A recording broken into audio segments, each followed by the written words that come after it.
नमस्कार दोस्तों, export import तो सभी लोग स्टार्ट करना चाहते हैं, बट अभी समझ में ही नहीं आ रहा है कि जीएसटी लेने से काम हो जाएगा कि प्राइवेट लिमिटेड कंपनी बनानी पड़ेगी, कि एलएलपी से एक्सपोर्ट कर सकते हैं, क्या पार्टनरशिप से एक्सपोर्ट कर सकते हैं, क्या एचयूएफ से एक्सपोर्ट कर सकते हैं। मल्टीपल टाइप्स ऑफ फॉर्मेशन जो है यहाँ पे कंपनी के आपको दिख जाएंगे और लोग यहाँ पे कंफ्यूज हो रहे हैं कि क्या मैं प्राइवेट लिमिटेड कंपनी से ही स्टार्ट कर सकता हूँ या जीएसटी लेके भी स्टार्ट कर सकता हूँ। तो ये वीडियो आप सभी लोगों के लिए, इसमें आपका सारे कंफ्यूजन दूर हो जाएंगे। कोई भी आपका डाउट है फिर भी आप कमेंट में लिखेंगे तो हम आगे भी आपको रिप्लाई कर देंगे। तो ये वीडियो एंड तक देखें जिससे आपको कंप्लीटली समझ में आ जाएगा कि एक्सपोर्ट इंपोर्ट में किस टाइप की कंपनी से आप अपना जो है काम स्टार्ट कर सकते हैं। तो नमस्कार दोस्तों, मेरा नाम है रजनीश, स्वागत करता हूं आपका हमारे YouTube channel connecting India exim solution में। Connecting India exim solution India का एक ऐसा यूट्यूब चैनल है जो काफी सालों से आपको एक्सपोर्ट इंपोर्ट की बिल्कुल सही जानकारी प्रोवाइड करा रहा है और कई सारे लोग हमसे जुड़कर अभी तक एक्सपोर्ट भी कर चुके हैं। तो अगर आप भी एक्सपोर्ट इंपोर्ट करना चाहते हैं तो इस चैनल को सब्सक्राइब कर लें, बेल आइकन को प्रेस कर लें ताकि आपको हमारे आगे आने वाले वीडियोस के नोटिफिकेशन मिलते रहे। तो चलिए दोस्तों, वीडियो में बढ़ते आगे बात करते हैं कि कौन सी कंपनी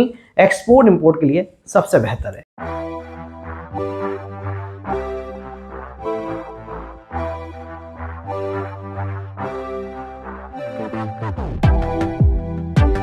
तो दोस्तों, जब भी कोई एक्सपोर्ट इंपोर्ट करने जाता है तो प्रोडक्ट सिलेक्शन के बाद उनका सबसे बड़ा प्रॉब्लम नाम को सेलेक्ट करने से लेके आता है, फिर उसके बाद कंपनी रजिस्ट्रेशन को लेके आता है। तो कई लोग देखो नाम को लेके भी कंफ्यूज होते हैं कि मैं क्या नाम रखूं, किस नाम से स्टार्ट करूं। तो नाम में भी आपको कोई बड़ा कंफ्यूजन की जरूरत नहीं, जो भी आप नाम रखना चाहते हैं वो आप रख लें। उसके बाद जब कंपनी फॉर्मेशन की बारी आती है तो वहां पे तो बिल्कुल ही कंफ्यूज होने की जरूरत नहीं है। आपको कहीं से कहीं तक कोई बड़ी बड़ी कंपनी बनाने की जरूरत नहीं है। देखो, यहाँ सब कुछ आपके इन्वेस्टमेंट के ऊपर, सब कुछ आपके बजट के ऊपर डिपेंड करता है। अगर एक्सपोर्ट इंपोर्ट में इन्वेस्टमेंट देखा जाए तो इसको दो पार्ट में हम डिवाइड करते हैं शुरुआती दौर में। जो पहला होता है आपका इनिशियल सेटअप में, जो आपका डॉक्यूमेंटेशन रजिस्ट्रेशन वगैरह में लगता है, वेबसाइट बनाने में लगता है, करंट अकाउंट ओपनिंग में लगता है, यही फॉर्म रजिस्ट्रेशन में लगता है। अब दूसरा इन्वेस्टमेंट प्रोडक्ट परचेजिंग पे होता है। तो प्रोडक्ट परचेजिंग वाला इन्वेस्टमेंट डिपेंड करता है कि आपका पेमेंट टर्म्स क्या रहने वाला है। अगर आपका एडवांस पेमेंट टर्म्स है तो कोई बड़ा इन्वेस्टमेंट आपको देखने को नहीं मिलेगा। अब वापस से आते हैं इनिशियल इन्वेस्टमेंट के ऊपर, जो 30-35 हजार के आसपास भी होता है। अब देखिए दोस्तों, इस इन्वेस्टमेंट को आप चाहें जितना बढ़ा सकते हैं, जितनी बड़ी कंपनी बनाना चाहते हैं बना सकते हैं। तो यहाँ पे ये 30 हजार से लेके आप चाहें तो इसको 40-50-60 हजार रुपए भी आप इसमें लगा सकते हैं कंपनी फॉर्मेशन के नाम पे। तो सबसे बड़ी दिक्कत लोगों को क्या आती है कि सर मैं कौन सी कंपनी से स्टार्ट करूं। सबसे ज्यादा लोगों का क्वेश्चन होता है कि सर प्राइवेट लिमिटेड कंपनी बनाएंगे तो इंप्रेशन बहुत अच्छा आएगा, तो प्राइवेट लिमिटेड कंपनी ठीक रहेगी। तो मेरा मानना यह है कि प्राइवेट लिमिटेड कंपनी आपको तभी बनानी चाहिए जब आपकी जरूरत हो। अगर आप 2-3 जने हैं तो आप जो है प्राइवेट लिमिटेड कंपनी के साथ जा सकते हैं, पार्टनरशिप के साथ जा सकते हैं, एलएलपी लिमिटेड लाइबिलिटीज पार्टनरशिप के साथ जा सकते हैं। पर एलएलपी में भी अगर आप 2-3 जने तब भी आप एलएलपी को सेलेक्ट करेंगे तो ज्यादा अच्छा रहेगा। कम कंप्लायंसेस, कम खर्चों के अंदर आप जो एलएलपी बनाएं, ज्यादा अच्छा आपके लिए एलएलपी रहेगा। और अगर आप एक सिंगल पर्सन है, मैं स्ट्रांगली रिकमेंड करूंगा यहाँ पे कि आप सिर्फ जीएसटी नंबर लें, एज ए प्रोप्राइटरशिप फर्म काम करें और ज्यादा खर्चा आपको करने की जरूरत यहाँ पे नहीं है। 2000 रुपए में कोई भी सर्विस चार्जेस लेके जीएसटी आपका बना देगा। साल भर का 4 से 5 हजार रुपए का खर्चा रिटर्न फाइलिंग करेगा, जिसमें आपको ज्यादा टेंशन नहीं रहेगी। अगर आप जितनी बड़ी कंपनी बनाएंगे तो आपका इन्वेस्टमेंट बढ़ता चला जाएगा। तो ये टोटली आपके बजट के ऊपर डिपेंड करेगा। अगर आप सिंगल पर्सन भी है तो 1 पर्सन ऑफिस कंपनी भी बन जाती है प्राइवेट लिमिटेड, बट ऐसा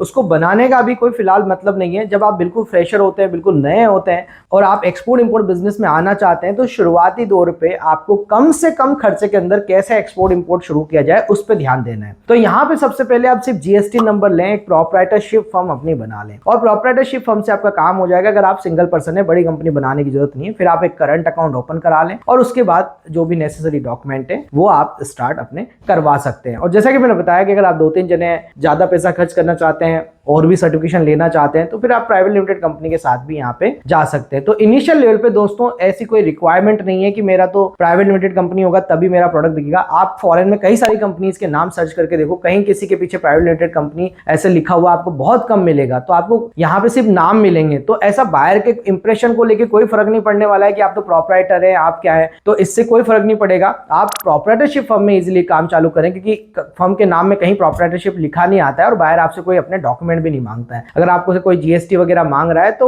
ऐसा कुछ है नहीं कि कोई जीएसटी मांगेगा। मतलब आपसे अगर कोई इंडियन बायर है तो ही आपसे जीएसटी के सर्टिफिकेट वगैरह मांग सकते हैं। कब आपकी कंपनी बनी उसके बारे में जान सकते हैं। बाकी जो जनरल बायर्स होते हैं जिनको प्रोडक्ट खरीदना है उनको इस बात से कोई लेना देना नहीं है कि आप प्रोप्राइटर फर्म है या प्राइवेट लिमिटेड फर्म है या एलएलपी फर्म है। आपकी प्राइसिंग, आपकी क्वालिटी, आपकी पैकेजिंग सबसे ज्यादा मायने रखती है। आप किस तरीके से बायर को अप्रोच कर रहे हैं, किस तरीके की प्राइसिंग ऑफर कर रहे हैं। एक तो बहुत बड़ी प्राइवेट लिमिटेड कंपनी है, अब जो प्रोडक्ट 10 रुपए का उसको 1000 रुपए में बेच रही है तो उससे कौन खरीदने वाला है। तो तो यहाँ पे प्रोप्राइटरशिप फर्म में अगर आप सिंगल पर्सन है, घर पे बैठे काम चालू करना चाहते हैं, तो आप इजीली अपने प्राइसेस जो है अच्छे से कॉम्पिटिटिव रख पाएंगे और आपको बड़े खर्चे निकालने की जरूरत भी नहीं रहेगी। तो आप छोटी से छोटी कंपनी बनाएं, कम से कम खर्चे के अंदर काम करें, जो डॉक्यूमेंट जरूरी है वही डॉक्यूमेंट इनिशियल लेवल पे लें, और जो डॉक्यूमेंट अभी जरूरी नहीं है तो वो डॉक्यूमेंट आपको लेने की जरूरत भी नहीं है। तो आई होप दोस्तों अभी आपको जो है अपने जो क्वेरी थी उसका आंसर मिल गया होगा कि कौन सी कंपनी से स्टार्ट किया जा सकता है। तो सिंपली आप प्रोप्राइटरशिप फर्म के साथ स्टार्ट कर सकते हैं, ज्यादा खर्चा करने की जरूरत नहीं है। और फिर भी अगर आपको एक्सपोर्ट इंपोर्ट सीखना है, स्टेप बाय स्टेप समझना है, तो हम लेके आ गए एक 7 डेज ऑनलाइन ट्रेनिंग प्रोग्राम आप लोगों के लिए, जिसमें मैं प्रैक्टिकली गाइड कर रहा हूँ कि इंडिया से एक्सपोर्ट कैसे होगा, क्या प्रोसीजर है, क्या डॉक्यूमेंट बनाना है, मार्केटिंग कैसे करनी है, बायर कैसे ढूंढना है, पेमेंट लेना, शिपिंग करना, लाइव बाय फाइंडिंग हम करके आपको बता रहे हैं। तो सीट्स जो है लिमिटेड है, हर महीने की 10 तारीख, 20 तारीख और 30 तारीख को रेगुलर बैचेस रहते हैं। तो अभी के भी आप अपनी सीट बुक कर सकते हैं, स्क्रीन पे दे नंबर पे हमें कांटेक्ट कर सकते हैं। आप हमें फॉलो कर सकते हैं सोशल मीडिया पे, जिसके लिंक भी डिस्क्रिप्शन में मिल जाएंगे। किसी भी तरीके के documentation, registration, website making, buyer data, exporter data के लिए भी आप हमें कांटेक्ट कर सकते हैं। मिलते हैं हमारे नेक्स्ट वीडियो में। Thank you very much.